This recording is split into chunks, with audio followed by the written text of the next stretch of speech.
Welcome to the show. I'm your host, Connor Rose, and this is the Nerdic Gods podcast, episode 227. Joining me is not as always, neither of you are always here. Steven Sims, welcome to the show. He's yelling at his wife.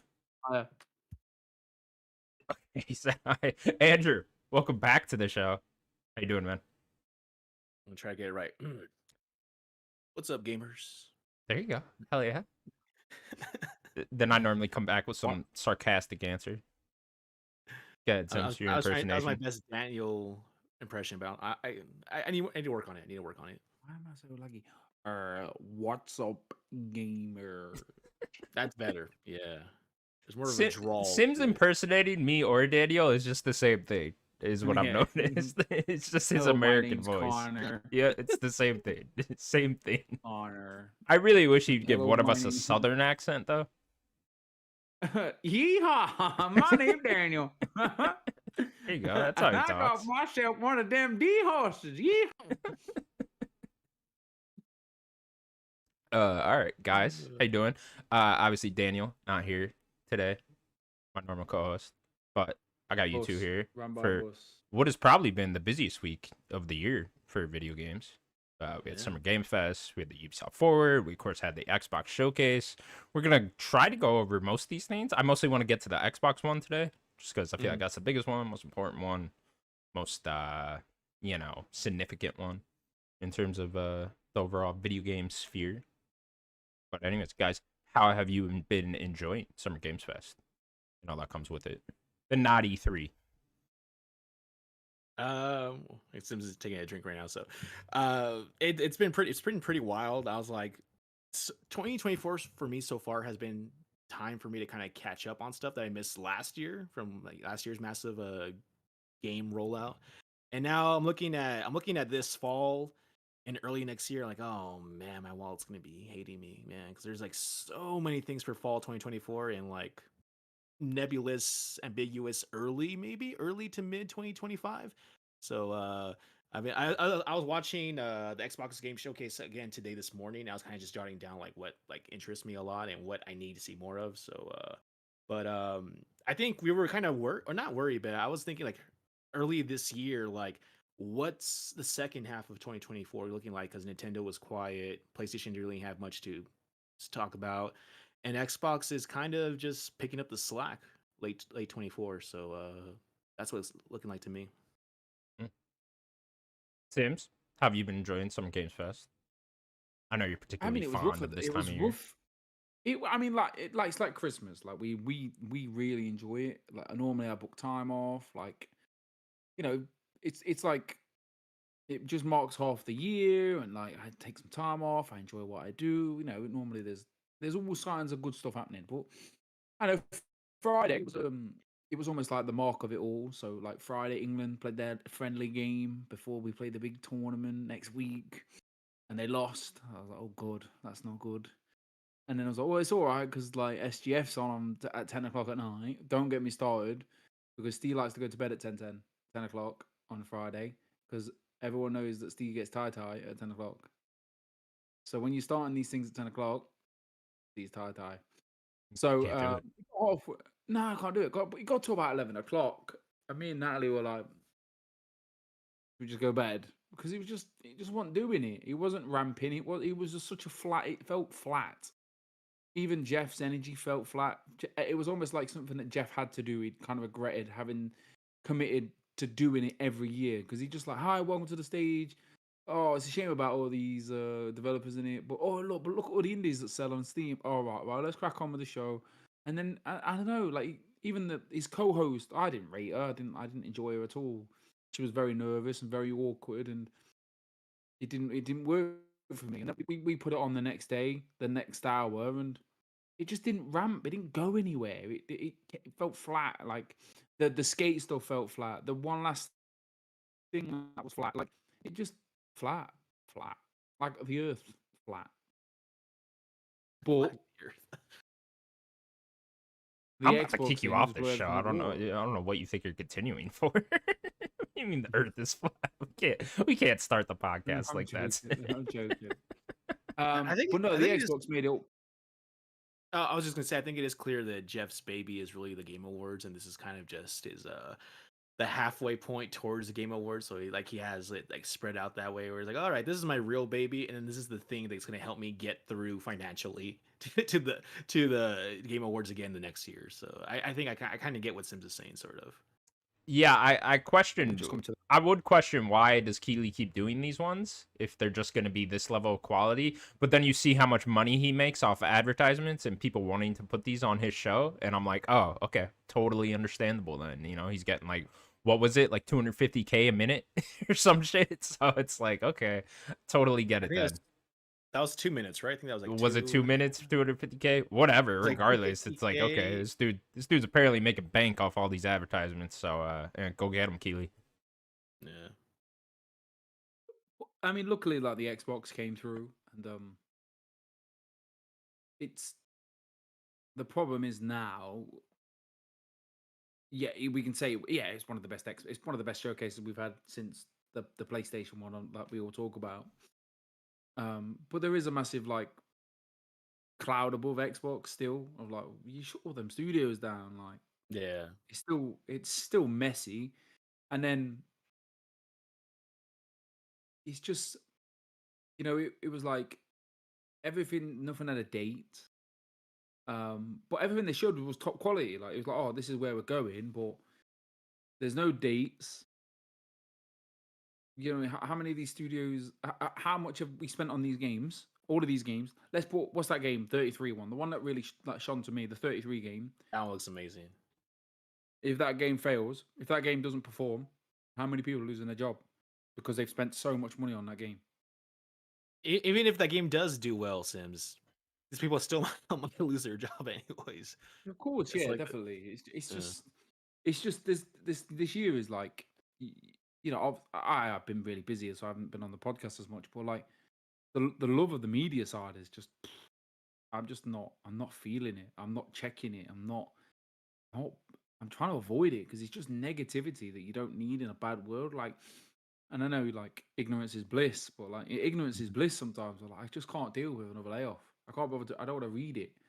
Like at least if kind of funny or presenting the news is presented, seriously, but there is that humor to it, and I can like the levity of sometimes. And I don't know, like not to bring the podcast mood down, but it's depressing. It really is depressing. And like, I think we've all lost our job once, and it's not a great time to be alive, is it? So like when you hear these stories, you think, God, like that the littlest of job roles that I don't know, the tea guy that made the tea for the QA tester. He's got no job now, and he's stressed. I can't enjoy video games as much as I used to. It was just like a whole cloud hanging over this whole last week, right? When it's supposed to be a time of celebration and making new fun announcements and everyone being excited about video games. It's like, yeah, but we've had a whole year thus far, or the last 6 months have been nothing but layoffs. So it's kind of just like, fuck, man. It is hard to be excited about anything. See, I don't know. As I was watching, because I didn't see it when it was airing, the Xbox game showcase. I saw it the day after, and just watching through like the trailers and the announcements and the announcement, like I actually I completely forgot about the layoffs, honestly, until like afterward, when I was like, wait a minute, like this was already like a banger of a showcase. Like makes me wonder what would the other teams that were Tango GameWorks and I'm blanking on the other one, what would have looked like if they had something to show too, and like that probably would have been an even more impressive showcase. So I mean it was a nice distraction. I kind of, but like I think like what Sim says is right. Like you do kind of like that post game show clarity kind of hit. I was like, oh yeah, like this is a lot of stuff. Like surely they could have fit in whatever those two studios were working on, I think. Yeah. And definitely. I think Greg Miller hit a nail on the head. I think this was always, I think it might have been Tim. Like it was just gonna happen anyway, by the sounds of it. Get these projects out of the way, look at the fat, and cut it. I think the writing was on the wall anyway. I think that's just my humble opinion. Like, obviously, they bought these studios for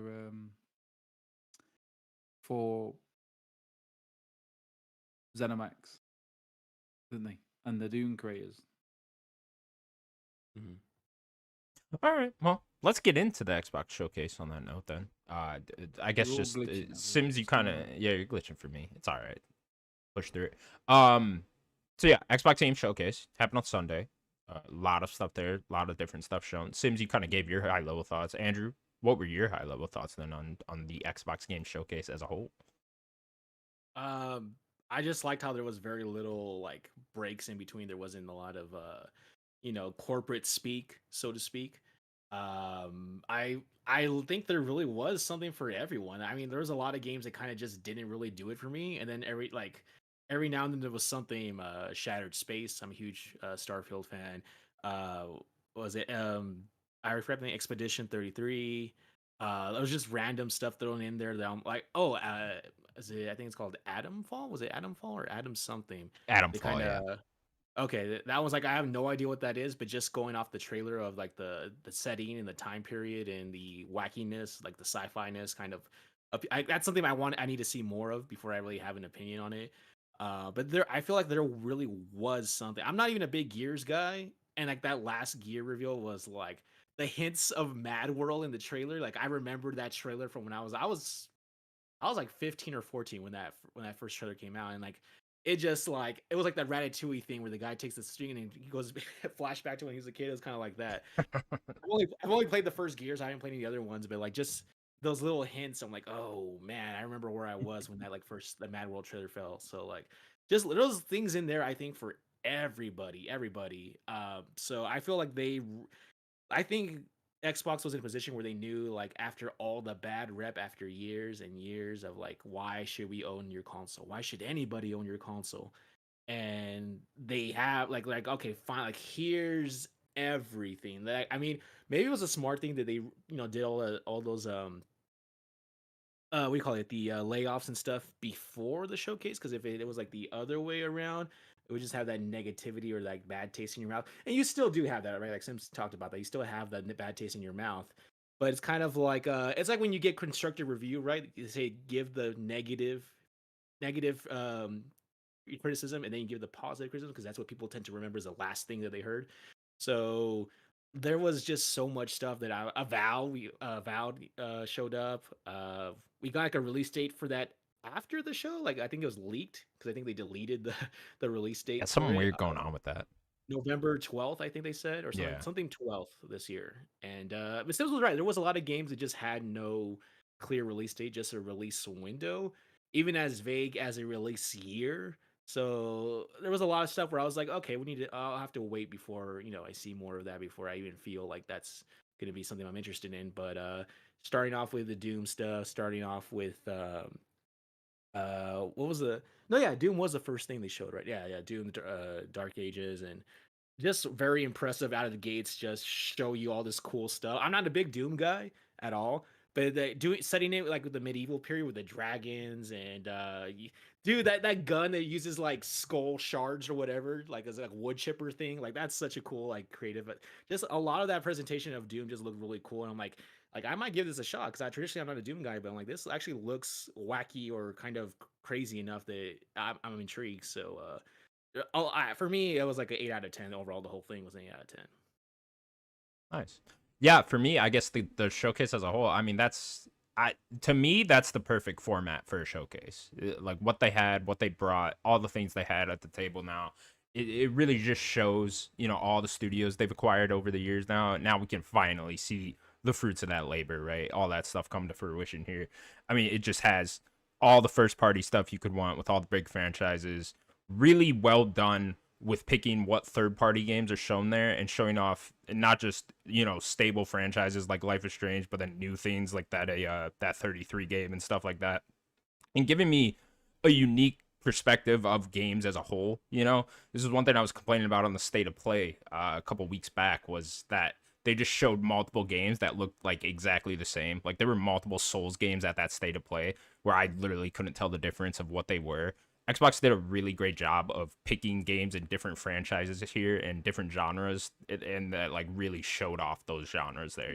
Like it wasn't just, hey, here's a Souls game, here's another Souls game that looks exactly like that. Hey, here's a first-person shooter, here's another first-person shooter that looks exactly like that. They just had a really great variety at this entire show, which I really appreciated.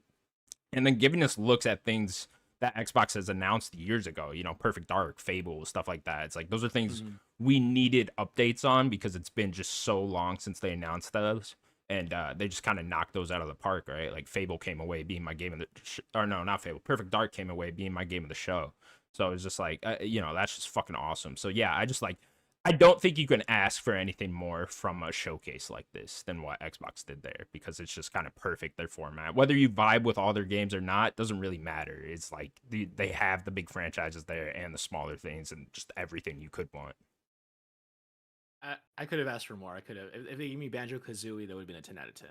Yeah, like there's always gonna be things you can ask for more, right? But it's just like, you know, for what they got for right now and like showing me their lineup for the next 18 months or so, you know, you just really can't ask for too much more here. It's like, yeah, I want stuff like Banjo and stuff like that too, but they own so many franchises now and so many like great IPs that people have come to love that, you know, they'll come throughout the years, right? It's just like, now for me, this has been 2 showcases in a row, 2 summer showcases in a row for Xbox where they really just nailed the format and just what I want to see at these type of things.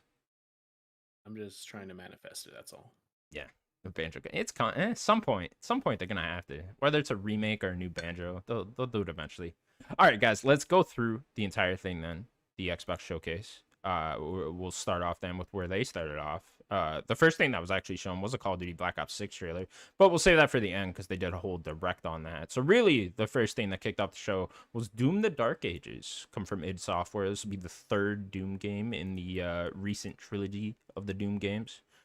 This game got leaked beforehand, like a couple weeks ago, which is unfortunate, but nonetheless, here it is, Doom: The Dark Ages, coming out in 2025 as well. Looked pretty far along from my perspective. How you guys feeling about Doom? I know, Andrew, you talked about it a little bit. Sims, how you feeling about Doom? I'm not a Doom guy, but I respect it. It's just not for me. That fast action first person shooter type thing's not for me. But you know, you got it. It will sell. It will do really well, and people love it. I do love Doom. I fucking love this series, so I'm all over this. Yeah, I think what a smart idea to go the medieval route, just to twist it up a little bit, you know, give a new spin on Doom, have something fun going on in there, and then just the things they're able to do with that, with the weaponry and stuff like that. Like you already mentioned, the skull crushing gun, where they shoot out a bunch of little bone chips of skull. That's fucking rad. And then you got the shield, right? Like that shield was fucking awesome. Looks like it's Captain America's shield, where you can throw it and it comes back to you, kind of like God of War-esque. It's got like a chainsaw around it. Like how fucking wild is that? That's awesome. And then you're riding a fucking dragon at some point. Like, yeah, give me this. I'm all in on it. Like, it's fucking awesome. I think it's just unfortunate that it leaked beforehand because it would have been really hype just to get a new Doom right off the bat when you weren't expecting it. So I was kind of expecting it, but I guess that's a little bit of my own fault. But nonetheless, man, yeah, I'm so fucking excited for Doom. Awesome. It's coming out in 2025. Trailer made it look far along. So, yeah, I'm all over this. Give me a day one. Coming to Game Pass 2, which I like quite a bit. PS5 version got confirmed as well. So, going multi-plat. Really? Yep. Go multi-plat day one with this one. So you know, another curious thing about Xbox that I'm looking at is like which of these games are going multi-plat, which aren't, and stuff like that. So yeah, Doom Dark Ages, I'm all about it. When was that announced as a PS5 game as well? The day of. It was like in the blog post or whatever. Was it in the which is great. Like it's really good. I think for Game Pass to be sustainable, they have to do this. It's as simple as that. All right, cool. Next game then they showed was State of Decay 3. Got a new trailer. This got announced way back in 2020. So here it is, back. Have you guys played either State of Decay games? No. Sims, did you ever check these out? In it? Yeah. We tried to. Me and the missus and a friend, but he just never stuck. It was never. You can play a game once, can't you? And you're like, oh, if no one's really bothered about going back, it's not a vibe. Yeah, I played the first one for like a weekend type thing, and then I don't know, something must have come out or whatever, because I did enjoy my time with it, but yeah, I just never ended up getting back to it. So yeah, I thought this one had a good showing. Combat looks a little janky, but that's not necessarily what these games are for, so I kind of found it a little weird that that's what they chose to showcase in the trailer, was combat. But nonetheless, looks interesting. We'll see when this actually comes out, because this is another one of those Xbox games that's just been long announced, and I kind of almost expected this game, when it does reappear, to have like a release date and be super close type of thing. It seems like there's still a bit of a ways out because this one didn't even get like a 2025 on it. Yeah, I've never played the first two, and like I don't want to sound like a basic person, but I'm just kind of tired, a little jaded, a little tired of the whole zombies. Unless it's like Resident Evil, I'm just not really biting at the bit for it. But the narrative kind of story little trailer that we're going with, I think that kind of it seemed interesting to me. But then I heard afterwards that like that's like nothing indicative of what the actual games are like. That it's much more like you guys have hinted like a multiplayer kind of online kind of thing, or at least very heavily geared towards online co-op and stuff. And I was like, oh, It's very okay, survival. Very survival. Yeah, very survival. survival. Okay, Yeah. all right, because it did seem like they were going for some kind of story or like the confrontation at the bridge with that big guy and At all that least in the stuff. first one, it's kind of like you go off into the world and you meet different NPCs, and they kind of get you attached with like a little backstory and something like that in the first one, Okay. at least. And then it's just like you know, but it's not really. It just kind of feels like filler. You know, it doesn't really feel like the backstory is like very fleshed out or anything like that. And then Okay. and then you're supposed to get attached because then they die, of course, at some point because you know you're in a zombie apocalypse and it's a survival game. Yeah, it doesn't seem like something I would go out of my way to play, but if I happen to have Game Pass again, I'm gonna get Game Pass again, I'm sure. But if I happen to have Game Pass while it comes out and stuff, and I have, let's say I have the hard drive space, I guess I might put in 2 or 3 hours or whatever it is until I get a taste of what it is like. So Cool. hmm. Next game, then they showed a new trailer for Dragon Age: The Veilguard, which got a deep dive sometime yesterday. So there's like 20 minutes up. You can go watch gameplay of Dragon Age Veilguard coming out this fall. So bit of a surprise there, guys. I think we're all pretty big BioWare fans here. How we feeling about Dragon Age Veilguard?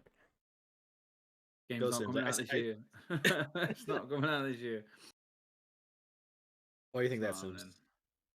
You don't think it's far along enough? You just know. You just know. I'd be very surprised if it comes out this year. Which I do want it to come out this year, but I think out of all the games that have got a release date and have 2025, 2024 on them, this ain't coming out this year. Okay. I think this might be a case where EA is like, no, it's coming out this year, come hell or high water. Like you guys are putting it out. We don't necessarily care about the quality here because it's just been cooking too long at this point, right? And they got to move on to Mass Effect. So, yeah, I would bet it comes out this year. From this trailer, I was very put off by the game. You know, the vibe of it, the theme of it, the colors popping and stuff like that. It came off very cartoony, you know, from this trailer, and I was like, I don't really know if I like that vibe from it. Granted, I've never been a Dragon Age fan. I do love BioWare games, but when I say that, I just love Mass Effect really and KOTOR. But yeah, so I don't know. I just was not vibing with the game too much. And then they showed gameplay yesterday, right? And I watched the 20 minutes of gameplay, and that did look much better. Combat didn't look super great, in my opinion. It looked kind of, I don't know, unengaging, if that's a word. That's, I'm going to make it a word. But I just think, I don't know, Dragon Age really needed a show off here, you know, because it's been so long now since BioWare put out like a truly great game, right? We're talking about Mass Effect 3 was like the last one I think we can all unanimously say was a great game, and that was in 2012. So it's just been, is BioWare even BioWare anymore is my main question. Or have all those people left that made Mass Effect Trilogy, that made KOTOR, have all those people just left and BioWare is just now completely something different now? And I don't know. Now should be the return to form, but I don't necessarily think Dragon Age Veilguard is going to be it. Now, to be fair, Connor, Dragon Age Inquisition Game of the Year award did come out Very after true. Mass Effect. No, you're right. 2014. I am wrong. That's the only Dragon Age I haven't played. I played the first two, so I haven't played that one. But like, yeah, I agree with you. The trailer kind of remind me of what they did with Embracer kind of did with the Saint Rose kind of what do you call it, not remaster, the reboot, where they look like kind of, they took something that was historically a little more serious and kind of made it kind of like we're putting together a crew or like something, and kind of like the names pop up with like their role and stuff, and it seemed very kind of I mean, the game series, this Dragon Age isn't super serious, but it's also not that goofy like that. So I was kind of turned off too. I haven't seen like the gameplay. I know what you're talking about. I haven't seen the little preview, like the gameplay. I heard the gameplay, at least aesthetically, looks very different than what the trailer suggested. It actually looks much. It doesn't look as rounded and as kind of Overwatchy. I heard it's a little more. Yeah, it's not as cartoony when you actually see it in motion. But it takes itself a little bit more seriously than what the trailer suggests. So Yeah. I mean, all it did really was make me think like I really should play Inquisition. Go back and play Inquisition. That's all it really made me think of. So I don't know if I'll actually play it. I probably won't play it at launch. If I do, it's probably gonna be once it's discounted or thrown on one of the streaming services or something. But it gave me an itch for going back to finally finish Inquisition. So that's my thought. It definitely became one of those for me where like it's gonna have to come out and just have super good word of mouth. Then I'll go play it. Sims, anything else on Dragon Age? Sims, I think you're muted, Sims. Oh, you are muted, Sims. Definitely muted. Definitely. There you go. I like the art style. I think the world looked great. I think I like the idea of I think BioWare peaked at Mass Effect 2. Let's build a team. Everyone likes building a team. That far back. I mean, I spent all week building a Euros dream team. Team. I'm all about them teams. Let's build some teams. That's true. That's a good point. Yeah. So what we don't like Microsoft Teams. No good. No good. These next two we can get through pretty quickly. They showed off a DLC for Fallout 76. You can play as a ghoul soon. There you go. No one's excited about that? Okay. Love Fallout. I think they have new content coming out. What's today? The 12th? I think they have like new stuff dropping today too. Do you play this game, Andrew? 76? Yeah. Yeah. I put 76. Okay. Hell yeah. On my PS5 it shows like I put like about 90 hours into it. God damn. Yeah, I bought it. It was one of those games I bought it at I bought it at launch and it was horrible, so I put it away for like about 3 years. I came back to it during the pandemic and it was much better. I completed the main campaign, the main story, the main faction stuff. And I jump in every few months back in just to see the newest expansion. I'll put 10 hours in and then I'll move on to like whatever's the new game that week or something. So I haven't I'll probably check this out. I actually re-downloaded it. It's on my PS5 again. I re-downloaded it, so I'm gonna probably play it this week just to see if it's anything exciting. I don't know if the goal stuff is now or if that's gonna be in the future. I missed that part. I know they mentioned that you can play as a ghoul, but I don't know if that's already dropped or if that's gonna be later this summer. But I'm a huge Bethesda fan, so I always it'll be later this summer. It looks like.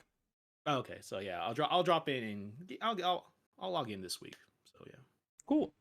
Next, they showed off the Starfield DLC, Shattered Space, coming out still sometime this year.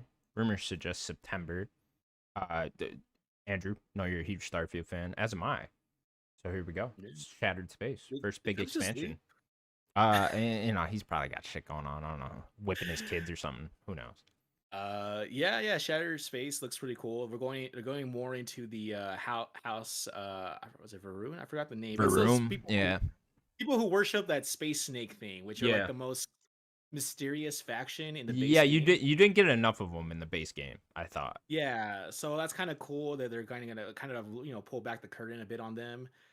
They show like new weapons. I love the creation stuff. I love the stuff the community always makes for like when Fallout 4 got that update and Skyrim also got that update where they allowed like user created content.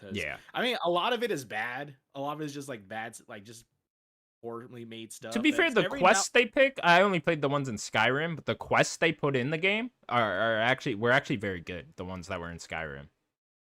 Okay, yeah, some of them are pretty good, or at the very least, they're very short and simple, and it's really just to introduce you to like a new weapon or a new perk or a new spell or a new item. So, I kind of dig that kind of stuff. So that looks cool. I know they're adding more stuff for the kind of the base building stuff, which I never really got into in Starfield. I love it in Fallout 4 and Fallout 76, but really, Starfield, you love it in Fallout 4, huh? I've never met someone that actually enjoys it in Fallout 4. Okay, I actually do like doing the base building stuff because like that's the best way to kind of like gamify. I mean, not gamify, it's not the right term, but that's the best way to kind of like use the game systems in your favor. Where like in Fallout, like right now on my file on Fallout 4, like I have every community is just making me money, just making me caps because they just have all these stores and everyone's assigned to work for me basically in the community. So like I'm just raking in all these caps and stuff. So I do find that, you know what it is I I kind of like Sims. I'm not talking about Sims here, but I'm talking about the actual Sims game from EA.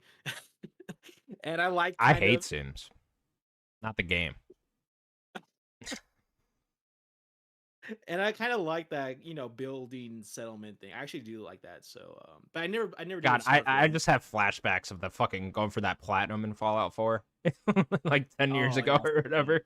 Oh my What did you God, have to do? You that just had pissed to me off. like. You had to up everyone's happiness in your town, and to do Yeah, that, you just had to put like random shit everywhere and wait. And it you was gotta such a populate fucking it. grind. You gotta Grind. populate it, and then you gotta stay there, like in that settlement for I don't know how long until like because the meter fills up so slowly, so you have to like hours, I think, just sitting there or standing there. Yeah, I but re-downloaded Fallout 4 when that the next gen update came out, just me to too, fuck me too. around with it for a second, and I went back to because I chose that whole island area in Fallout 4 to build my little town in. And I like reloaded Oh yeah, there, and I yeah. just walked around there, and I was like, God, what a fucking dork I am that I did this whole thing. I just built this whole little town just to make everyone happy, get a platinum. Worth it though, Yeah, looking yeah, back yeah, on yeah. it. I forgot the name of the island, but I know exactly what you're talking about because that was the last. That was a settlement that I just had. They just got attacked, and I didn't respond to it. So, but Oh, you got turrets yeah, up yeah. everywhere. Yeah, they're adding more stuff for Starfield like today. Oh well, the day of the showcase. I didn't say today, but also yeah, Shattered Space looks like it'll be interesting and a good reason to just. It's gonna give me another reason to just start a new file. Well, actually, I don't have to start a new file. I can just start a new game within the story and stuff. So.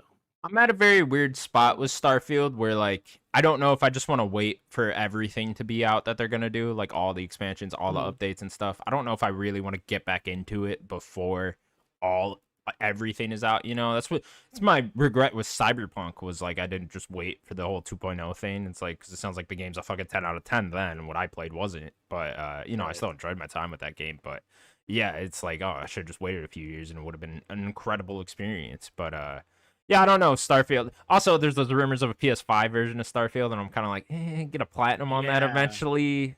Might do I don't want to that. wait for Yeah, if that that too. comes out, Might I'd be do happy. that. Yeah, might do that at some point. But we will It's wait and see. I'm kind of just waiting for them, and I don't want to sound like one of them toxic trait people of like I'm just waiting for them to finish the game Yeah. because like, and I don't mean that I try not to be negative, but like I fell off that game because of a simple thing of like the maps weren't in the in the Yeah. in the main towns. Like imagine Megaton without a map. It's just one of Megaton's those where it's gonna be so much better in 2-3 years. Yeah. Like Megaton's so much smaller, and you only really need to know like 3 places there. I know. It's a bad example because I don't remember Yeah. Megaton that well. But I just, what a bad like omission of like, oh, we don't need maps in this world. Like, yeah, of course we need maps. Like, Yeah, I remember playing that game within the first month. I remember Daniel was asking, "Hey, like, where is this place in the main city?" And I didn't know how to just show and describe them, so I took screenshots of like different like, okay, you're gonna come to this intersection screenshot, and then you're gonna turn right to this elevator screenshot, and I just showed him that way. And I was like, as I was doing that, I'm like, yeah, this game really you needs gotta that. be Google Maps for him now. Like, oh, okay, here, go here, take a left there. Turn right. At this stop sign, take a right, turn around. if it ever comes to PlayStation though, like it's a no brainer. Yeah, that sounds like a fun platinum too, if I'm being honest. Imagine that's like one of the creation things the community does first. They come up with maps for the game before Bethesda does. Oh, they added them in the last update. Well, Yeah, at least in the yeah. major areas. I know. Yeah. Yeah. Okay, continuing on with the showcase. Then there was a World of Warcraft trailer for the next World of Warcraft expansion coming out August 26th. I don't think any of us care about that. Fucking love World of Warcraft. Shut up, Sims. No, you don't. This isn't RuneScape, okay? World of Yes. Warcraft has always been that game that's been like in the background of my life that every few years gets mentioned and then kind of just goes away. Were you into it at one point? No, I remember when Oh, it came out though, because I was still in high school. I remember I was like I was like a freshman or something in high school. I remember some of my friends were like, "Oh, we started playing World of Warcraft." I'm like, "Oh, okay." And I didn't hear about it Stop again. hanging out with them. And I didn't hear That about it was the again for a last few I ever years. saw of them. They weren't my friends anymore after that. Yeah, what I thought this was gonna be was like an Xbox version of World of Warcraft, and I was like, oh, Yeah, maybe that I'll was- download that. But no, that was not the case. It was just an expansion. So I'm sure it's still a big deal to people, but yeah, whatever. Next up, then I think we're all excited about this one was Expedition 33. Got a reveal trailer here coming out sometime in 2025. It seems like they got a Game Pass bag as well, coming to Game Pass day one. It's like a AAA turn-based game from a French studio. Looks fucking insane, guys. Absolutely. You excited for this one? Very much so. I'm an old man, and I've realized this year after playing over 100 hours of Like a Dragon, I like slow ass turn based games. Yeah, I don't know what happened to me, but that happened just- over the last few years. It's Oh, like no, I'm just like, us. oh, I- I just like turn-based now. I'm playing Final Fantasy. My eyes don't know what to do. Like it's too fast. I'm using his action combat all slow the down. time. I'm like, whoa, slow down, slow down. And it's like you need like these action ATB meters, not fill. I was like, what? Oh, it's fast. Let me pause and think of my decision. I need to think. There's yeah, a it lizard. looks sick. There's like a lizard part of my brain somewhere where I just like seeing numbers just pop up, and I like to see those numbers Yeah. get bigger and bigger over the game or the course of a game. So, Mm. yeah, Sims, I get what you're saying. I also like how it looks like very active though. You're not kind of just sitting there. It looks like you have to do like timed button prompts, very kind of Legend of Dragoonish. Looked kind almost of like rhythm a- based at points in this trailer. You Yeah. know, yeah. Yeah, so It like looked, you it gotta looked time those hits and stuff. nice. Yeah. Looks so nice. And this And is the what I story's was cool. this is what I was talking about with Xbox just being really good at picking a variety of games to show throughout this whole showcase, even the games that aren't theirs. Is like this game just came out of nowhere and looks incredible, right? And it looks very unique compared to everything else we saw at this whole showcase. That whole art style, very kind of 19th century, like European kind of. I don't know. It has like this very kind of. Have you guys ever played Zero Time Dilemma or 999 or any of those? It's those weird.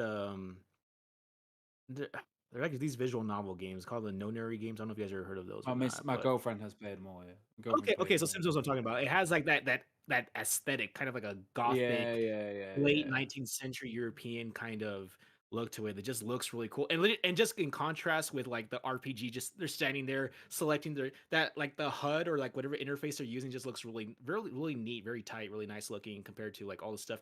The enemy the designs of the monsters look really like twisted and kind of cool. So like and then the narrative of the whole like, oh, we got to go kill this like being that every year wakes up and kills people just because it's like it kind of reminds if you guys ever play Final Fantasy 10, it reminds me a lot of like the sin kind of thing. So like it just all around there's a lot going on that just that's like a Andrew ass game that just pulls me in.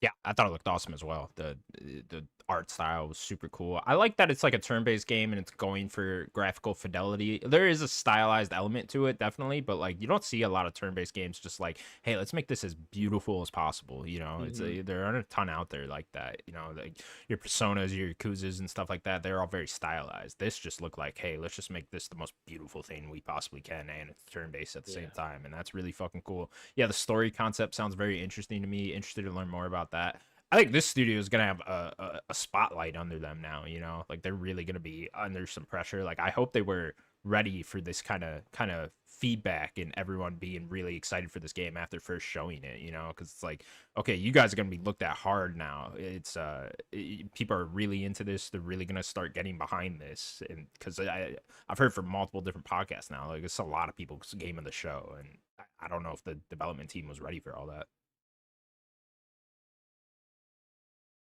Okay, moving on then. We're going to keep going forward here. Got a lot to get to still. South of Midnight got a gameplay reveal trailer and a 2025 release window.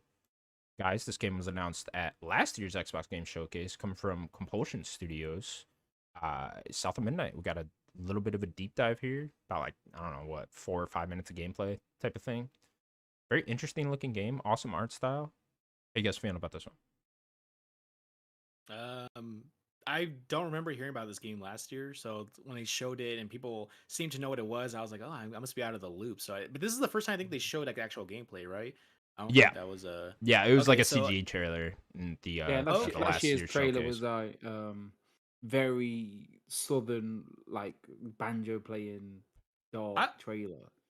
I dig that. If you That's not something we really get in video games at all. I think this whole like kind of Louisiana swampy. Yeah. Southern Belle kind of thing going on with the massive catfish thing and the alligator island Torterra looking creature or whatever in the background. And they kind of did like that stop motion thing where there's like a very slow frame rate, like very Yeah. choppy frame rate kind of thing. I thought that Yeah. was kind of an interesting choice for the trailer, but then once it got to the actual gameplay, it looked much smoother. So I was like, okay, cool. It doesn't look I that don't weird. think I don't like that though. Like, why have you go for that in the cutscenes, but then you've not committed in the gameplay? And I know they can It's a make little people bit feel there in sick. like her movement, you know. I don't know. I didn't see it. But that's just It kind of reminded me a lot of what's that one, that PS5 exclusive, Kena or Kina or whatever it's called, Kena. Kind of Bridge of Spirits. There we go. Was It that a looked a PS5 lot game? like that. What was that? Was that a PS5 game? Yeah. That was a PS5 game, yeah. Okay. Yeah. So it reminded me a lot of that, but I just like the aesthetic, the settings. Like I said, it's not something we really see, so it's cool when you get something new. I like her movements with like the little butterfly parachute thing where she's gliding, and the combat looks all right. Again, this is one of those games where I'm not gonna go out of my way, but if it's like a day one, I have Game Pass. Yeah, I can put some time away to play. I'm very intrigued in what is the story about, because I feel like we didn't really get that. Just like, oh, there's a gator, go to that church, hit that bell to distract him, and then we'll keep going. I'm like, okay, well, what's really going on? Though? What's the point of this? So I want to know more about that before I have any like final thoughts about it. Yeah, I think the traversal was the thing that really impressed me from the trailer and the gameplay and all that. Yeah, I'm with you with the combat. I got to see more of it to know what I'm really doing. You know, it kind of just looks like a third person action game, and with melee elements in there. And I kind of just want to see more of that. Like, what is actually, show me a 5-minute boss fight or whatever the hell, just so I can get a good idea of what combat is. But yeah, as far as the traversal and the world and all that stuff goes, I loved it. I thought that stuff looks awesome. The art style is so cool. We definitely need to see more of the story, know what the actual premise of the game is, and find out what's going on there. But yeah, as far as what we've seen so far from this game, I'm really intrigued.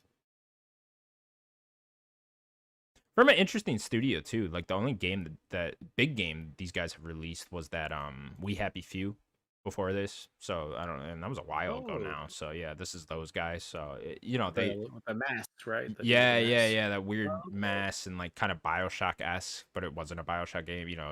I'm pretty sure that was a roguelike game. But yeah, so I don't know. Interesting to see them go in a completely different genre here as well. See how they'll be able to do it. 2025. I mean, we're gonna be mentioning this throughout the show. Is just Xbox got a hell of a 2025 going here, and if all these actually end up coming out, that's gonna be pretty incredible for them. Also, it seems like, I don't know for sure, but like when she beats that big creature thing, they kind of like it like beautifies the area she's in. I wonder if that's going to be I imagine that's going to be a continuing theme throughout the game. Yeah, Is is probably that like a mechanic cleaning throughout the up, game? Yeah. yeah, it's like cleaning up the swamp or something. I don't know. So The art style remind me a little bit of a Concrete Genie in there. You guys remember that game? yeah, Yeah. yeah. Like the design model, right? Like the model of the Yeah, characters. The model of the characters in particular look kind of I like definitely that. came through. Yeah, and I wonder if it's gonna be that size. Like, I wonder, is this gonna be $70 when this game actually comes out? I'm not entirely sure, or if this is gonna be one of those like shorter 4 to 8 hour experiences, $40 type thing. $40, Yeah, maybe. I could see it being more of that. I'm not entirely sure you're getting like a full blown 30-hour adventure here. Yeah. But we'll have to see. Next game they showed then was Metal Gear Solid Delta Snake Eater coming out. Actually, we didn't even get a release window for this one, so we have no idea when this is coming out. But we got a lengthy gameplay trailer here. I think it's our first look at gameplay for this game, other than like screenshots and stuff that we've seen before. But here it is, Sims. Are you a Metal Gear fan? I have no idea if you're actually into Metal Gear. Never played them. We've never played them. No, Like okay. we own the new collection. It's something that we need to put right, and we always aim to. So we will. Yeah, this looks. I don't know. Like everyone moaned about how rough Silent Hill looked like, and I was like, this doesn't look that good. Like, do you know what I mean? I feel like this game really deserves like better. I'm happy for everyone. It looks good, but I don't know, tell me I'm wrong. I'm a big Metal Gear Solid fan. loved the franchise since like I first played them in 2007. Um, I yeah, I kind of get what Sims is saying, where I'm like, it looks good. Okay, it looks good. But I don't really feel like the game really justifies a remake of this kind. They're just you can tell they're kind of just using old audio files from the original, just kind of thrown in there. And like this is something that friend of the show Abram Buner over there at Backlog kind of said, where like it feels a little soulless. It looks kind of soulless a little bit. Like it's just a modern transplant, so to speak, of what the original Metal Gear Solid 3 is. Where like I mean, it's still early. We don't know if they're really adding anything to it, but like the models, the lighting is really weird. Everyone, if you look at screenshots compared to the original one, and what this one is like, it's just moodier and darker for some reason. But it kind of loses. I don't know. I feel like it's one of those things where you lose something in the translation process, and I don't mean like audio translation, but visual translation, where it just I don't know. It feels kind of corporate and soulless. I think a little bit, but I'm still gonna play it because it's Metal Gear Solid, and I've been It's my fucking hungry. shill. I've been, yes, I'm shilling for big Konami. Yeah, but I miss having a new Metal Gear. I mean, we haven't got a really good one since Phantom Pain, which was like what 2013, Whoa, 2012. I want to say whoa, the disrespect to Survive here. What's going on? that game doesn't exist. All right, we don't talk about just like we don't talk about Rocky 5. We don't talk about Metal Gear Survive. Okay, so Oh, what's wrong with um Rocky 5? it's not good, Sims. It's just not good. But Yeah, I'm not I'll get that back. I'm not the biggest Metal Gear fan either. I've only played 5 Oh and wow, you know. nah, not at all. And a good amount of this one actually I've played. Probably like half of this game I've ended up playing. And really, to me this game just looks like a current day Metal Gear Solid 3, you know. That's the from what I'm seeing. You know, Andrew, you probably know better than me like what the actual game is supposed to look like and all the stuff you're saying about the art style and stuff. I believe you. But yeah, to me if you just show me this trailer without having going back and looking at Metal Gear Solid 3 screenshots and images and stuff, I would just be like, yeah, that is a current day looking Metal Gear Solid 3, and that's really all it is. And I think that's all they're really going for here. They're not trying to rewrite the whole book here. They're not really trying to update gameplay or anything like that. It just is a prettier version of the game you already know, and I think that's fine for what it is. Probably not something I'm gonna end up playing, but I don't know. Maybe. I'm like Sims. I've been meaning to dive into Metal Gear, go back and play them all and stuff, but I just don't know. I don't know if I want to. Yeah, I guess now is a good time. I'm not a Kojima guy, you know. Just never really vibed with him. Don't like Death Stranding. Never really liked. I've just never. He's never grabbed me with his story and characters personally. that's fair. I mean, I think I was in a lucky position when I played Metal Gear Solid back in high school. I had got the PS2 collection. The first three were together on a PS2. They came together. Like they did like a re-release right before 4 came out on PS3, and I binged them over summer back to back to back. And I was like wow, like this is like the best storytelling I've ever seen like in a game series. And I remember like finishing that series and being like I had that empty feeling, you know, like the Pablo Escobar image where he's kind of just standing around like damn, like what comes after this? I remember thinking that way. So like I think it is kind of a time and moment kind of series where Yeah. like because there's better storytelling. I feel like there's been better storytelling since then. So going back, if you it's kind of confusing and a little weird and like mostly political government like talk and but I wish it was yeah, one getting this remake personally. Like I know this is the first one canonically in the series or whatever, like for yeah, story timeline reasons. wise, yeah. Yeah, but it's just I still just kind of wish it was the first one getting remade. I think one would be the one that would benefit the most from a remake because it's just hasn't aged as well as the other two. So Yeah. No, I I have mean, the collection downloaded, or I did back when it came out, and I like popped into it for like 5 minutes, and I was just like, yeah, I'm not playing through this whole thing. that's fair. That's Snake, fair. snake. Dun, dun, dun, dun, dun. Next game show then was Sea of Thieves, getting a season 13, coming out July 25th. I don't think any of us care about this necessarily. I got him. Hi, Captain. All right. Go get him, you scallywaggers. I hope he's doing well with the PS5 and stuff. It was on Circana. It was in like the top 10 of sales for last month, so doing pretty Crazy. well with Yeah. that. Yeah. Next game shown then was Flintlock: The Siege of Dawn, coming out sometime next month. This is a Souls game. Probably one of the more forgettable games at the showcase, if I'm being honest. Was this the one where the person had like that bird that would attach to them and turn to like a what's Sims doing? I don't know. But was this the one where like the bird or whatever that's like following them and they attach and they fly or something? Or no? I don't know. I don't remember a bird. I don't remember a bird. There was another Souls game here, so maybe that's the one with the bird, but I can't remember this one. This one, this one felt like an ad. I was like, oh, okay, is Xbox getting paid here with this one? You know what we should do? What should we do? Stop making Souls games. Wow. I kind of agree with Sam. So there's too many now. There's too many. There are way they're not very good at it. I want to try that crab one. I want to try that crab one. The crab one's cute. Just stick to Demon Slayers and all that. Whatever they're called. The anime Demon Slayer? No, Dark Souls. Oh, okay.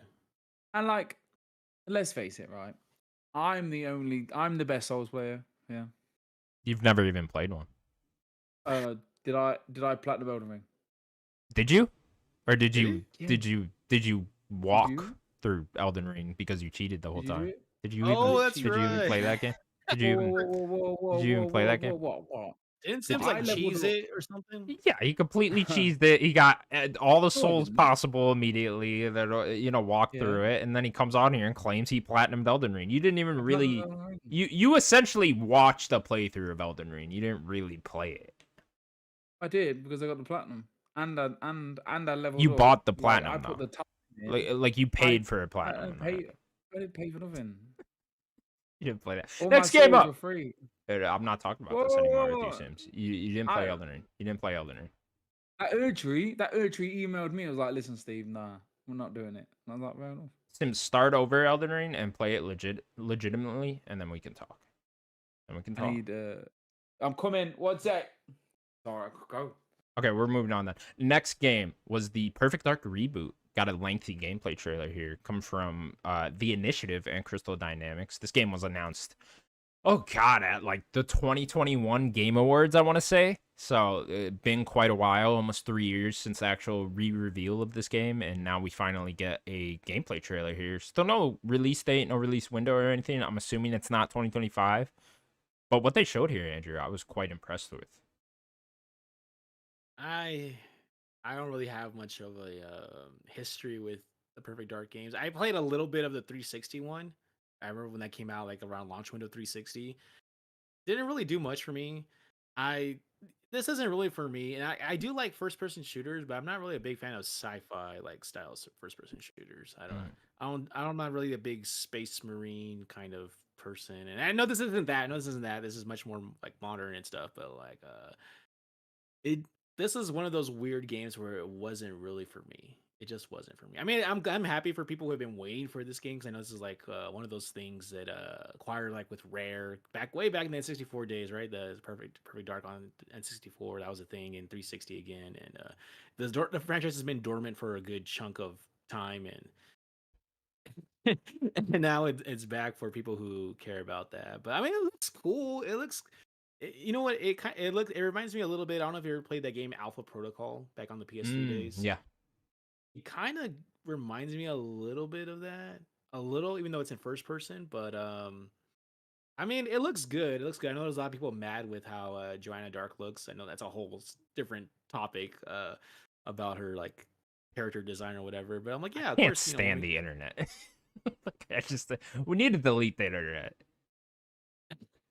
People complaining about these just normal looking women. It's just like all right. Yeah. Real sorry everyone's not fucking hot. Okay, that's so perfect. Sims, do you have popcorn? What do you have? Yeah, that's why I was laughing. Oh, he's got popcorn. What's this? That's a popcorn bucket. Sweet popcorn. That's a popcorn Wait, is bucket. that like kettle corn popcorn? Oh, I can't do that. Just buy it. It's gotta be salty and buttery. I've got salt. We don't put butter on our salt. I can't put butter on your popcorn. You're on fucking drugs. What's up with you? Oh, you're on fucking drugs. You need to put butter on your popcorn. This is why you're all fat. Yeah. It sure fucking is, bud. Very quickly. Yeah, this was sick. This gave me Dishonored vibes. Yeah, that's a good point. Yeah, like there looks like there'd be various ways of completing a mission, loads of cool gadgets, lots of parkour. Yeah, man, this looks sick. Yeah, for all the shit this game and this team has been through, man, they really showed out here. Because, like, I mean, I think we all remember the initiative stuff from, like, what, 6 years ago now? Like, oh, we're making the first quadruple A game. You know, that was this team. And then they went through a rough patch there. They, a bunch of the team left. I think it's like 75% of the team, the original team at the initiative ended up leaving. And so this game has just been through hell, it seems like. And then Crystal Dynamics came in, and so we haven't seen it in 3 years now. And then they re-reveal it here, and it looks fucking awesome, man. I really, ooh, that one looks like a dinosaur. Water? How? You gotta try the butter. You gotta try the butter. You get the butter on the bottom of the bucket, and then you like wipe the popcorn in there a little bit, and then pick that up. It's like a real oily, salty thing. Yeah, as melted in, like, butter. Water is in like. I'm not like talking. On your toast. No, you don't. Like you don't get like a stick of butter and just throw it in there, bro. You get like the melted butter and you pour it on top. It's like how you put butter on lobster. You know, you kind of it's just yeah. You dip it in. You guys don't put butter on lobster over there? I've never had a lobster in my life. Look at me. Lobster's good. But yeah, the gameplay of this game looked fucking awesome. The wall running, the shooting, the spy, cyberpunk hacking shit going on. I'm into all of that. Give me it all day. Really the wall running was what got me because I got Titanfall vibes, and I'm like, yeah, fuck yeah, let's go. You know, with that smart pistol in Titanfall, love it, love it. So cool. Wall running and grappling hooks should be in every game. I stand by that. It needs Matrix, to be a thing. running on walls. Yeah. Persia running on walls. Yeah. Dishonored running on walls. Splinter Cell running on walls. I don't remember running on walls in Splinter Cell. Assassin's Creed. You do that. Assassin's Creed. There you go. Running on walls. Oh, okay, no, like, okay. We can do that. And it's like lodged. Oh, okay, yeah. Not really running on walls. Regardless, Perfect Dark. Look fucking awesome, man. Look great. I'm very happy that this team pulled it together, and now they're making something that looks really cool. We're probably still a ways out from this game actually coming out, but I'm glad that it's doing well now. And yeah, I have no attachment to the series prior to this either. I'm not even entirely sure I've ever played a Perfect Dark game. So, yeah, it's cool to have like a new franchise, to me at least, come through and look awesome. Next game then was Age of Mythology Retold, coming out on September 4th. I don't think any of us are the strategy guys. Andrew, are you in the strategy? This was like the RTS looking one, right? With yeah. The deities and stuff. Yeah. No, I don't like RTS style games. I like strategy, like Civilization, like that Civ 7 announcement last week. That was for me. That was for me right there. But like this kind of strategy that's like RTS style, it's not really my thing. Not into it. Okay, cool. Next up, then they showed the expansion pack for Diablo 4 called Vessel of Hatred, coming out on October 8th, 2024. Sims, I know you're pretty into Diablo. Andrew, are you? Yeah, I completed Diablo 4 and kind of a hankering, kind of have like a scratch, or I'm sorry, like an itch to get back into it again. So I didn't really do like that season 1 or whatever like when they do like the season 1 thing stuff after like the initial release of the game. I didn't get into it, but like a whole other separate like expansion, like a true expansion, that would get me back into it. Yeah, we bought it, but never finished it. We didn't get too far into it, but like we never had a problem with it. We just never went back to it. Would you go back for the expansion? I'd go back to finish the game. Yeah. Mate, that video was scary, man. I've seen that's probably one of the scariest things I've ever seen. Like, and I've seen Insidious. Insidious ain't that scary looking back on. There's a lot of cutscenes. Scary. Diablo 4 has a lot of cutscenes like where it's just very macabre, very like, carnagey, and just very makes you feel unsettled.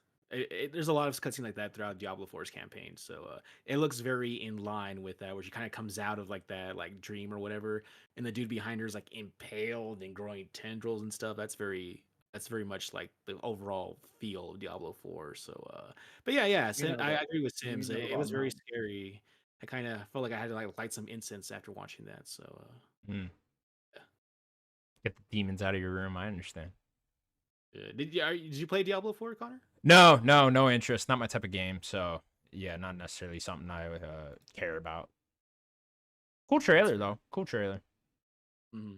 Next game they showed then was Fable, making its return here to the Xbox Game Showcase. We got our first look at gameplay. I know they showed a little bit of snippets of gameplay in last year's trailer, but now we got our full first look at gameplay. This game's coming out sometime in 2025, being made by Playground Games. Andrew, are you a Fable fan? What would you think of this one? I played the first two. The first one on Xbox and the second one, I remember I played it on 360. I had it for a while. I never finished two. I finished one, but I didn't finish two. And then three, when three came around, I just wasn't, for whatever reason, I wasn't in the right headspace for it. I didn't care for it. But this is one of those franchises that kind of goes away for a while and it comes back. And when it comes back, it's very much like like there you are, old friend kind of thing, right? So I do want to play it. This is and the kind of the whole discourse about people being upset again about the character design. Again, this is a reoccurring theme throughout the showcase of people being upset by character designs. It makes me more intrigued. I'm like, okay, like I feel like the discourse more than anything kind of makes me more interested in like, oh, like what is this about? Like there's so much focus on the look of the game, and I'm curious to I want to play. It has like that humor that Fable has always kind of had. That kind of like I call it like Shrek like humor with where it's fantasy and it kind of leans into like that kind of deadpan kind of humor. So I'm definitely interested in trying it out. Again, it's gonna be on Game Pass. So I'll definitely play it there for on release. God, I hope they play Smash Mount during Fable at some point. Get that song going. Somebody. Anyway, was this the one where the first trailer was with that fairy gets eaten by something, right? Or no? Yeah, that was like the first trailer for this game. Yeah, that's very Shrek like humor and stuff. Yeah, 100%. Yeah, it's very British humor. Like this. I'm gonna knock this cute. I'm gonna just you're gonna hear me go full dad on my kids in a minute. You want to see Sims murder his family? Here you go. Whoa. Yeah, man. Like I miss Fable. Like I had such a good time. I never played 1. 2 and 3 were sick. It's well overdue. We're well overdue, and I think them going in a different art direction. But like it was cool to see them, the very brief use of the powers. I'm like, oh, I remember doing that in the originals, and yeah, man. I just can't wait for the witty humor and the British. Yeah, it's funny because this reboot has a different style of humor to me. It's like very like The Office, with like the interview over the shots and stuff like that, and like just that guy talking to the camera and stuff. It's like, that's a really interesting way to take Fable, because you need that sense of humor, but they did kind of need to like upgrade it a little bit, have like a little bit of a more stylized sense of humor going on in there. And I think they're kind of nailing that. We'll see how that comes through in the whole game. But as far as gameplay goes, man, yeah, this game looked absolutely gorgeous. Just the shots of the vista in the background, the castle in the background, the town in the background and stuff like that looked absolutely gorgeous. I still need more gameplay to know exactly what they're going for here. Seems like it's kind of like not even over the shoulder, but like lower, and like lower into the right camera angle, and like that's an interesting perspective there, because like Fable 1, 2, and 3 are very like dead set, dead on, kind of not over the top, but a little pulled back with the camera angle, so that might make it feel kind of different too. I definitely want like a deep dive on gameplay, but what we've seen thus far of this game, I just can't wait for it. Just looks absolutely gorgeous. Seems like they're nailing the sense of humor. I'm ready to go with a release date on this one.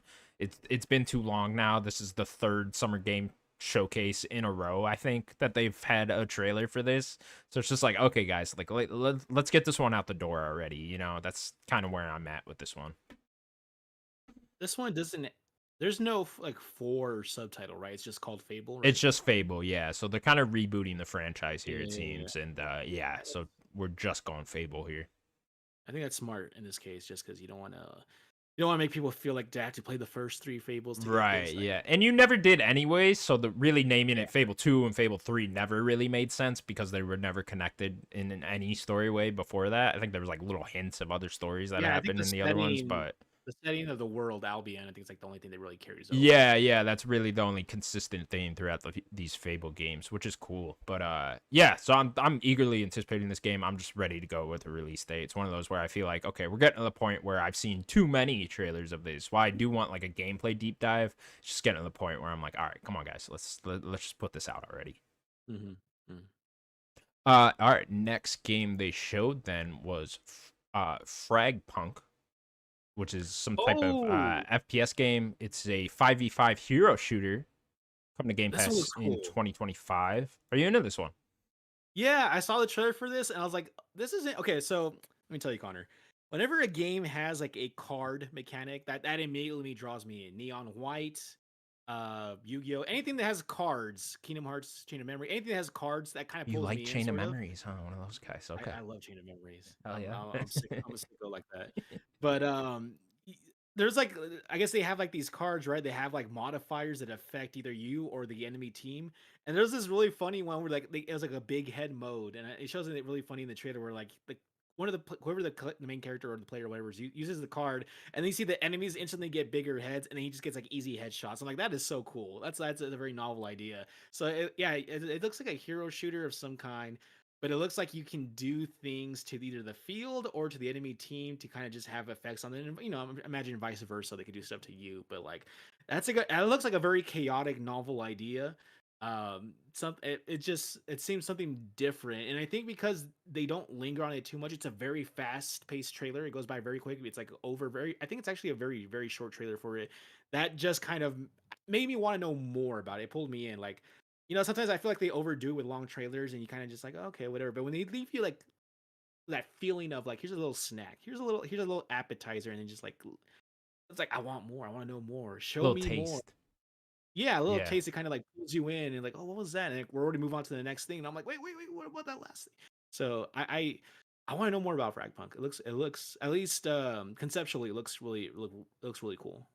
Yeah, I'm the exact opposite of you, where they show me cards, I'm out. I'm gone. Get that the fuck out of here. Is this the one where I did love Neon White, but changes the mode?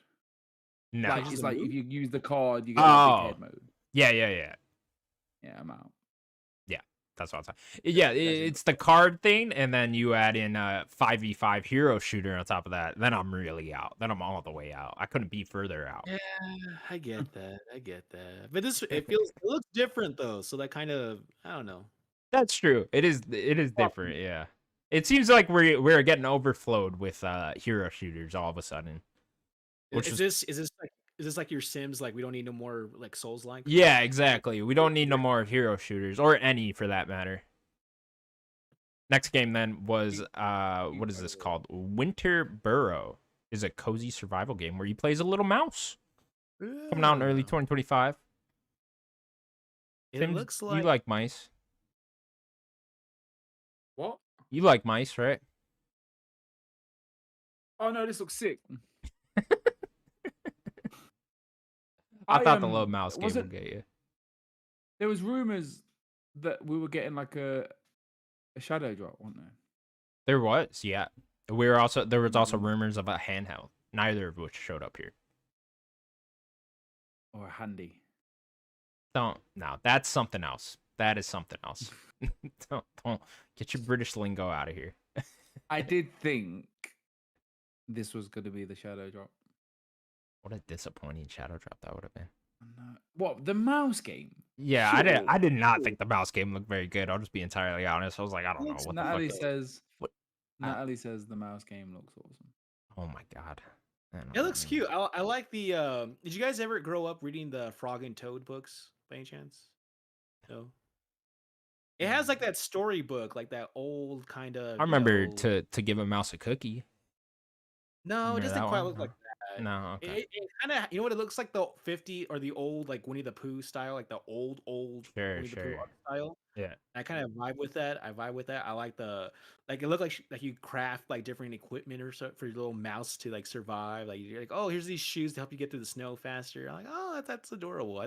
It looks okay. It looks like something that's not really aimed for I think either any of us here, but like it looks like it's charming and something you could probably play like over a weekend or something, and just just get out of the way. So it looks fun and kind of not festive. What's the word I'm looking for? It's Uh, relaxing. It looks yeah. like a fall game, doesn't it? Like nice, cozy little fire in the living room. Yeah, a And little you just got a cozy little indie. mouse game on. Yeah, Yeah, it's yeah, it looks different. It's decent. different. There you go. I hope that mouse fucking dies. Like I don't. All mice Well, deserve to die. Quite honestly, I don't.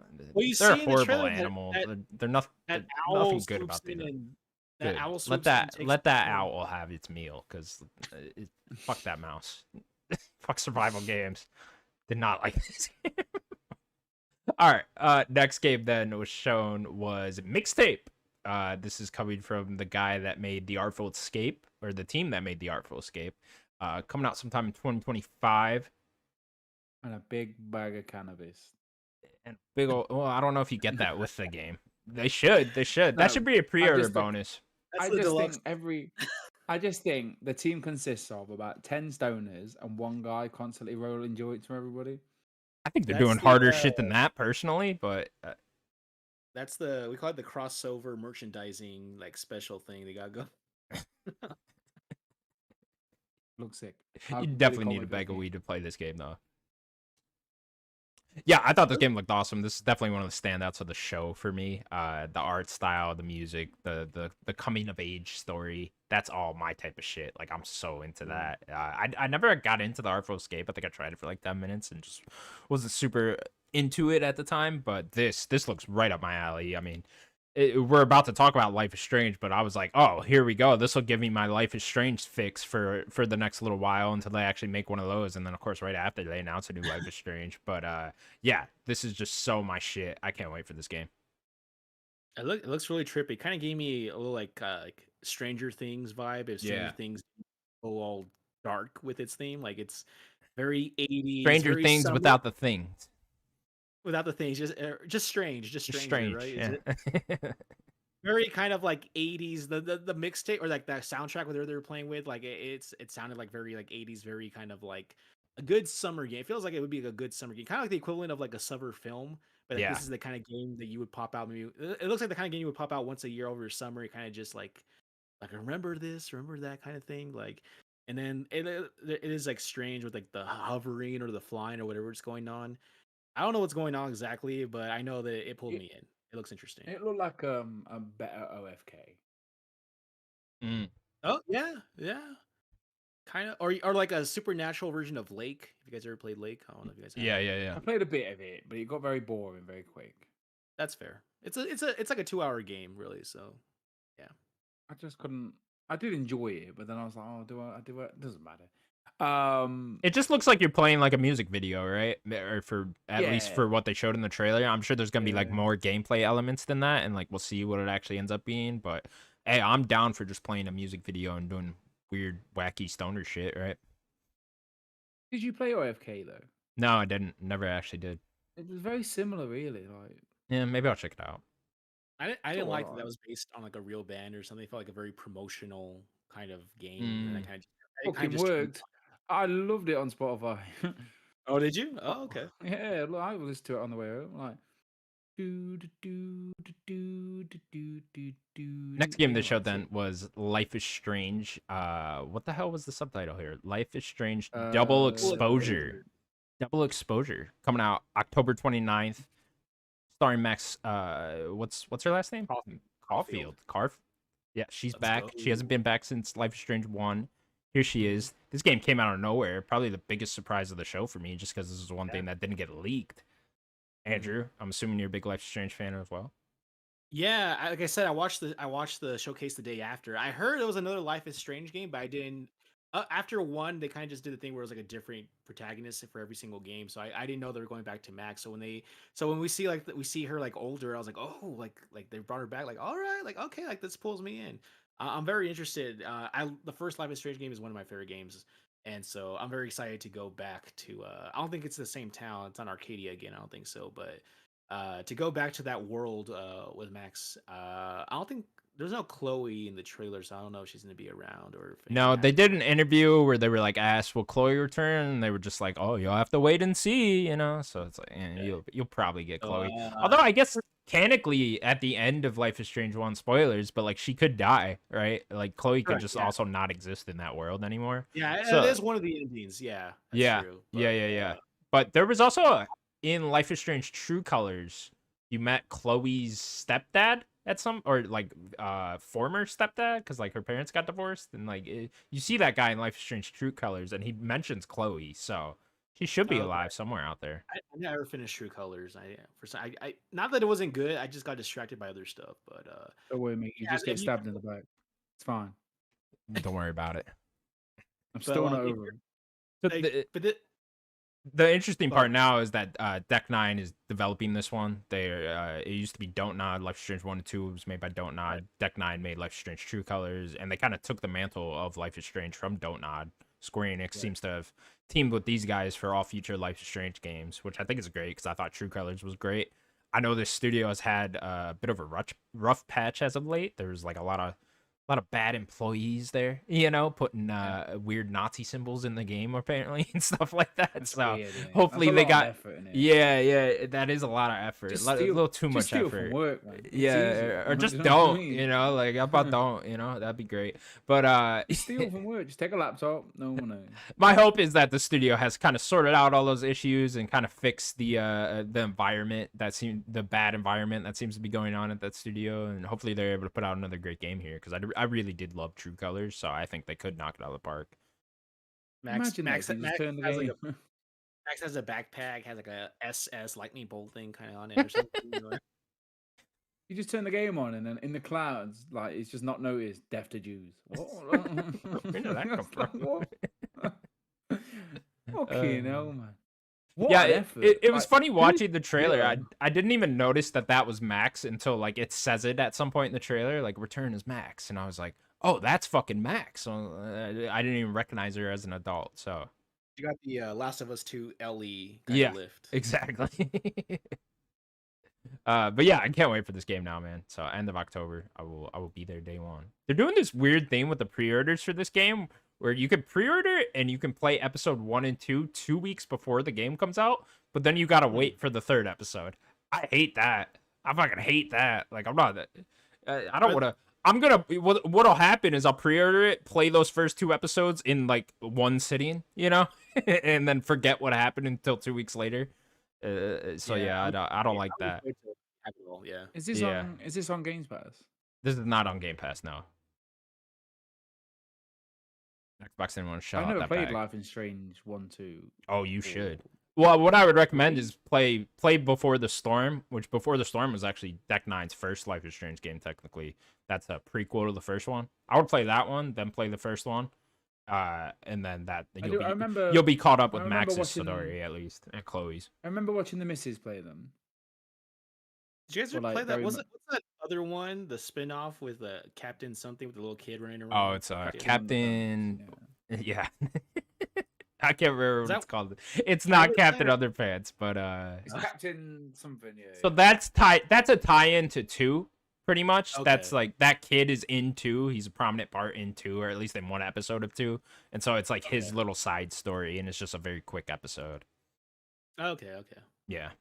But yeah, man, I wasn't sure if it was like a full-fledged game or it was like 3 hour or something. Yeah, this shot right up to one of my most anticipated for the rest of the year for sure. So can't wait. Looking forward to it. Next game they showed then was Microsoft Flight Simulator 2024. Got a release date November 19th.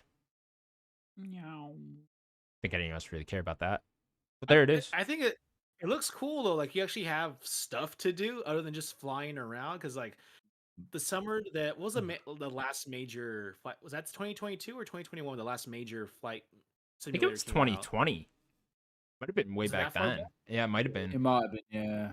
I remember my cousin got the game, and when I went over one weekend, and we kind of just played it for, I don't know, maybe we just played for like an afternoon. But I'm like, all we did was just go around, look at places where we lived and places we knew. Yeah. Look at. Oh, I live there. I live there. I live there. Oh, it doesn't look. It doesn't look like. That's it. It's That's not. it. Like It's that's all the right. game. That's the game. There's my house. You guys want to crash into it? Like, that's all you do. That's it. Like, That's all you want to do. Plane, yeah. Yeah. We went to the theme parks we knew and pretend to crash into the theme parks. And you don't crash though, do you? Because it just like loads the game. it just you crash. as you get too close. Doesn't it just bounce off or some shit?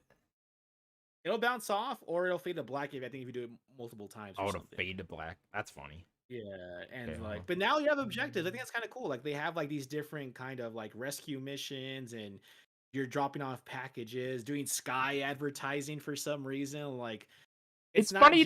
Do people that play these games want that though? Out of Flight Simulator, like, do they want to be doing objectives and stuff?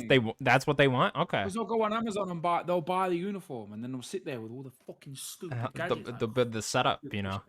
You ever see those guys on Twitch with like the truck driver setup, and they got like the windows and all that shit? I love it. Those guys are crazy. So do I. What pisses me off about this game is gonna get you like 10 points, like 100 points on fucking. Oh, Fantasy Critic. Yeah, I'm about to. I fucking hate the fact that you kill you guys on this one. Too many points with Microsoft. And the fact that the fact that on Fantasy Critic everybody's took a risk and it's all paid off. Like, who picked up fucking Dreadwolf ages ago? I was like, why would you pick up that game? And then it fucking gets announced for this year, and I'm like, but like you made the ultimate sacrifice, and it's just not paid off. Not yet. They're gonna announce a 3D Mario though, Simpson. It'll be out this fall. 3D Mario game. It'll be announced this fall. Don't worry. You'll just see Steve like delete his account. Like, this account does not exist. I'm not talking to you guys anymore. All right, we're running out of time, so let's run through the rest of the show because I do want to get to Gears. But okay, so next thing they showed them was a new trailer for Indiana Jones and the Great Circle. Still coming out just sometime this year. That was a big. I know Sims mentioned that at the beginning, but like. That was a big theme, particularly with Indiana Jones and Avowed, is where are the release dates? You know, that's if they're still coming out this year, that was the time to put a date on it. So I'm very curious to see what they're doing now. The Ghost of Tsushima and Last of Us, like, debacle effect. Yeah. Yeah, like, we've seen them too many times. What the fuck's going on? Does anybody really care about Indiana Jones? You know, them questions. I've seen one film. That's about it. Really? Yeah, I don't know. That IP just never really resonated with me. So I don't think Indiana Jones as an IP is like that big a deal anymore, you know, at all, really. Clearly, from how badly the last movie performed, people don't care about Indiana Jones. So I don't necessarily think this is the thing that like Microsoft should be banking on as like, oh, here's our Disney property that's going to sell us millions of copies. I don't think it's going to do that. However, I do think this game looks fantastic. I'm a huge fan of machine games. Good. Yeah. I mean, this is like he is like the original Nathan Drake in a way, where like this is like, you know, world globe trotting, whatever you want to call it, ancient discovery treasure stuff. Like that's very Uncharted coded, and I think that is the best way to do Indiana Jones if you're gonna do it at all. So it looks interesting. And again, is this Game Pass day one or no? It is. Okay. I'll definitely try it. I'll be there release day then. Yeah, I think this was just an odd trailer to show because it just showed off so much dialogue. And I think they're nailing that, right? They're nailing like that sense of humor. The guy with the choo-choo, that shit, that was hilarious. You know, I thought all that was great. And then I was just kind of waiting for it to go into gameplay. I was like, oh, okay, we're going to go into gameplay here, and it's going to be like a giant set piece with this ship coming down and all the ice falling around you and shit like that. And it didn't get there, and then they just kind of showed a montage of gameplay after that. Weird way to show it off, I thought, but nonetheless, I'm still very excited for the game. I just thought it went on too long. Could have done a little better with actually showing gameplay, but I thought the cutscene looked great. Yeah, it went on. I was waiting too. I'm like, is this gonna be like, like when State of Play does like a lot of games and then they focus on one for a really long time? I thought, I'm like, is this what they're doing here? Like, are we gonna get like a 20-minute snippet of Indiana Jones? But like, no, you just here's a very long cutscene and a quick montage of gameplay, and then we're out. Yeah. So yeah, definitely. I don't think you're getting it this year. I don't know. There's something don't fit right. I think one of them has a good chance of getting delayed between this and Avowed. So I mean, speaking of Avowed, just doesn't seem important anymore. Yeah, well, speaking of Avowed, that is the next game they showed. Still coming out sometime in 2024. They showed gameplay, a gameplay trailer here. Pretty quick trailer. Andrew, you into Avowed here? I know you love these I'm type of a games too, right? So I do. I like Obsidian a lot. yeah, I do like a lot of their games. So yeah, this definitely looks really cool. I love the whole whatever the art, the key art they're going with like the skeleton, and it has like that Ed Hardy look for some yeah. reason, where like all these mixtures of colors popping out. Like it's very intriguing. It makes me wonder like, is that like what kind of character? Is that even a character, or is it just the cover art? But like the whole fantasy magic stuff, it would normally wouldn't be a big draw for me, but knowing that it's Obsidian, who makes like some of the best RPGs I've ever played, like the Fallout they did is my favorite Fallout.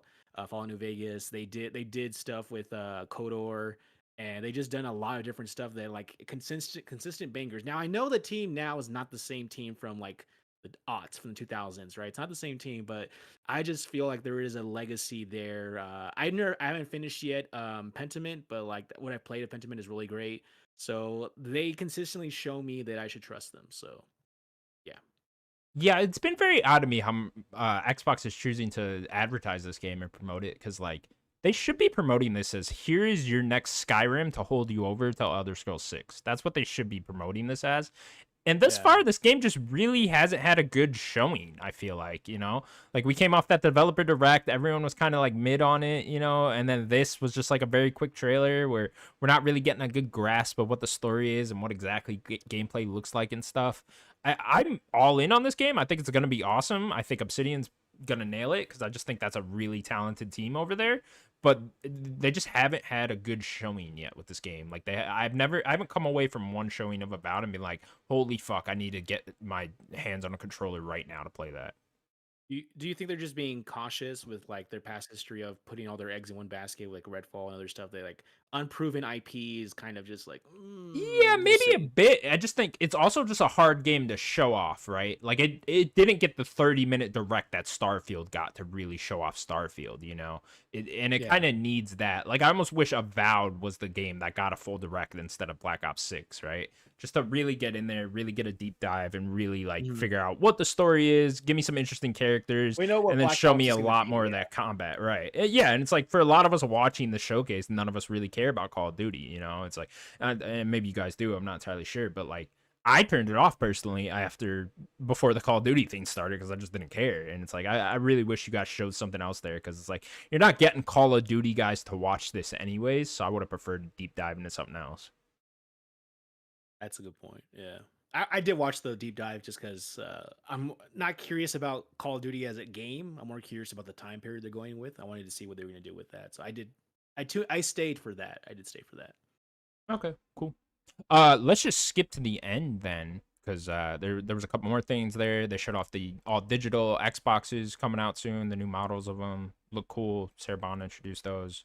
Uh, There's no price. There's no price info about any of those, right? no, there was Oh, price there is info. It's now. like, There is Oh, there now. is.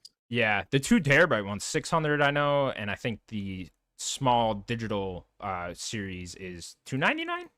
I want to say. So yeah, Okay. you For get one that for terabyte, 300. right? One Yeah, terabyte, I think. yeah. So Was it Okay. 1 terabyte Series S? yeah, Yeah. And then it's 1 terabyte white, yep, all digital. white And then the Series X. galactic one is, and then the galactic one is 600. Yep, that's 600 and that's 2 terabytes. So yeah, And it's cool. The nice. Those up if the you're all interested. digital Nice. the digital Series X is very puzzling for me. I think that's like an odd one. But what's the pricing on that one? Because is it cheaper than a already released Series X or no? Or is it about the same? Let me see if I have the prices in Because if front of it's me. cheaper than the regular Series X, then Yeah, I don't it have could them be in front of me. I gotta imagine it's at least 50 cheaper. I know the PS5s are $100 cheaper, so I'd imagine it's 100 as well if they're trying to just match that. and it also does the regular Series X that's they at launch, did that one also have a terabyte or did it have less? I believe it had a terabyte. So then Terabyte. okay, so then I imagine it's being positioned as cheaper if it's all digital, then it has to be cheaper than Yeah, 5. yeah, it has to be a little bit cheaper at least. Okay. But then last game they showed, guys, they had the one last thing, and we finally got it. The new Gears of War trailer. And it was not Gears 6, to everyone's surprise. It was a prequel game, Gears E-Day. Gears of War E-Day. Got a lengthy CGI trailer with Marcus fighting a locust there. Dom comes, reaches his hand down. Mad World plays in the background. It's fucking awesome. Were you trying to do this? Sick. E is for emergence. No, I didn't hear you. There you go. Yeah, it's Emergence Day is what it was called in lore. So that is what they are going for here. Not sure if that name's gonna help them out at all, because it's like, oh, okay, what the fuck is E Day? It's everyone, but nonetheless, I'm super stoked about this. I think it's awesome that So what do we think it is? What do you mean? Prequel, right? Yeah, it's a prequel. Yeah, I mean, they've said what it is. How's the game playing? Is it open world city based? So it is not open world. They've said this. They've done interviews about this. It's not open world. Okay. They're getting away from that. It's going back to the linear structure, and they're trying to go back to the horror vibes that Gears 1 had. Ooh, okay. Yeah, so I'm trying to lean heavily into that. No, the last one did lose everyone a bit on the skiv and stuff. I wasn't really into that. I actually liked that stuff. And they did the little side quests on the side and stuff, and like it was like legitimately on the side because it was just a very linear level, like literally a path forward that you could go off to the side on to find a side quest. Very on the nose. I think these open world games sometimes can lose you. Like I'm playing Final Fantasy VII at the moment, and I'm like, God, I wish this was just like the last Final Fantasy. Like, just tell me where to go and I'll go. Like, I don't want to be distracted by a lot of things. Like, I really can't wait for this game. Like, I'm just about to play. I'm just about to download Gears 5 just because I'm like, I just need to pick up a lancer and shoot something. I didn't play the fucking franchise. psychopath. I haven't played it's so good. They are good. They are really good. And I'm not a shooter by any means, but like, this holds a soft spot in my heart. I just remember the Hammer of Judgment, the little orbital cannon thing. That's all I remember. Whoa. It's the Hammer of Dawn. Hammer of Doom. Okay, my bad. Close enough. It was something foreboding. Okay, it was a hammer. It was a orbital cannon, and that's all I remember. It's been a while. He's only played the first one. Leave him alone. That was on 360, so we're talking about nearly 18 years ago. Jesus Christ. I'm shocked you remember that at all at that point. I couldn't tell you shit about something I played 18 years ago. Yeah, man, this is awesome to see. I think it's really cool to harken back and bring back Dom and Marcus for this. You know, I think for the people that did play the original trilogy, I think this is exactly what you want, right? Bring it back to the 360 heyday, Favi, Marcus, and Dom, Gears of War. It just brings back all the good feelings, all the good emotions, everything you want out of that.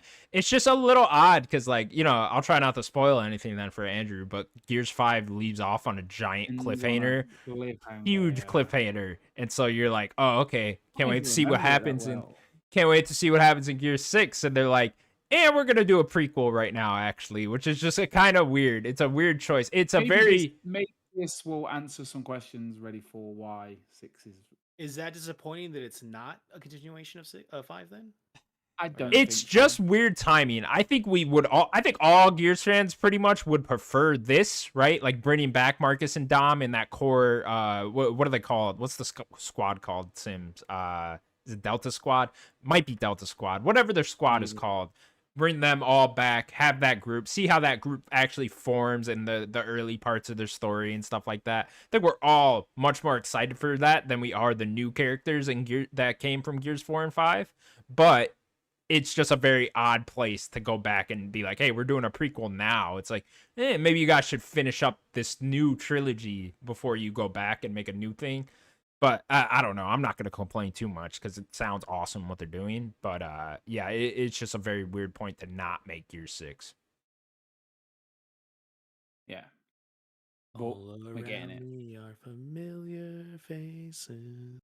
Love it. This is the first time that Coalition has been able to make a trailer too, because like the Gears 1 trailer and the Gears 2 trailer are very iconic. Like those launch trailers, you know, with the Mad World song playing and stuff like that. And this is the first time they've been able to do that. I can't recall a Gears 4 or 5 trailer being like as iconic as this one is, you know, as hype as this one is. But like they really nailed those old 360 Gears commercials with this one. So yeah, man, I'm stoked. Sims, where's your Gears tattoo? He did.